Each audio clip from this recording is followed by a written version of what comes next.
నమస్తే, welcome to TVN news. నేను మీ మధు. ఒక దెబ్బకు రెండు పిట్టలనే సామెత వినే ఉంటారు. సేమ్ టు సేమ్ అదే రీతిలో డిప్యూటీ సీఎం పవన్ కళ్యాణ్ వేసిన ప్లాన్ కు తలలు పట్టుకుంటున్నారట ఆ పార్టీ.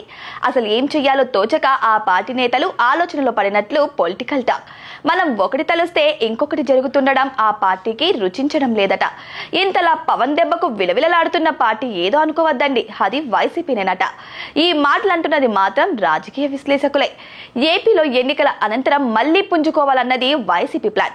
అసలే 11 సీట్లనే దక్కించుకున్న వైసీపీకి ఊపిరి పోయాలని మాజీ సీఎం జగన్ ప్లాన్. అందుకే ఎన్నికల అనంతరం ఓటమిపై పోస్ట్ మార్టం నిర్వహించిన జగన్ పార్టీ నాయకులకు, కార్యకర్తలకు తానున్నానంటూ భరోసా కల్పించారు. ఈ దశలో పోలీసులు స్పీడ్ పెంచి మహిళల వ్యక్తిగత హననానికి పాల్పడే వారిని వదిలిపెట్టకుండా కేసులు నమోదు చేశారు. అందులో వైసీపీ సోషల్ మీడియా ప్రతినిధులు ఉండగా కొందరిని అరెస్ట్ చేసి పోలీసులు జైలుకు తరలించారు. ఇక సైలెంట్ గా ఉంటే కుదరదన్న అభిప్రాయంతో జగన్ కూటమిపై సమర శంఖం మోగించారు. కూటమి హామీలు నెరవేర్చలేదని వరుసగా నిరసనలు చేయాలని క్యాడర్ కు పిలుపునిచ్చారు. అంతేకాదు, జనవరిలో రాష్ట్ర వ్యాప్త పర్యటనకు వస్తున్నట్లు జగన్ ప్రకటించారు. ప్రతి బుధ, గురువారాల్లో జిల్లాలలో పర్యటించేందుకు జగన్ సిద్ధమవుతున్నారు. అయితే ఇక్కడే డిప్యూటీ సీఎం పవన్ కళ్యాణ్ వేసిన ప్లాన్ కి వైసీపీకి దిమ్మ తిరిగిందట.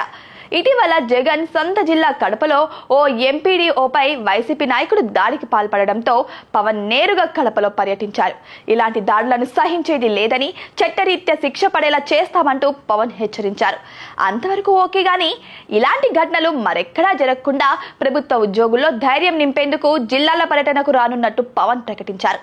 అలాగే ఆయా జిల్లాలలో ప్రజలను కలిసి వారి సమస్యలను పరిష్కరించే దిశగా పవన్ ప్లాన్ వేశారు.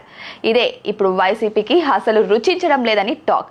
అసలే పార్టీని బలోపేతం చేసుకునేందుకు జగన్ జిల్లాల పర్యటనకు వస్తున్న సమయంలో పవన్ కూడా జిల్లాల పర్యటన సాగిస్తారంటూ చెప్పడంపై ఆ నేతలు సమాలోచనలో పడ్డారట.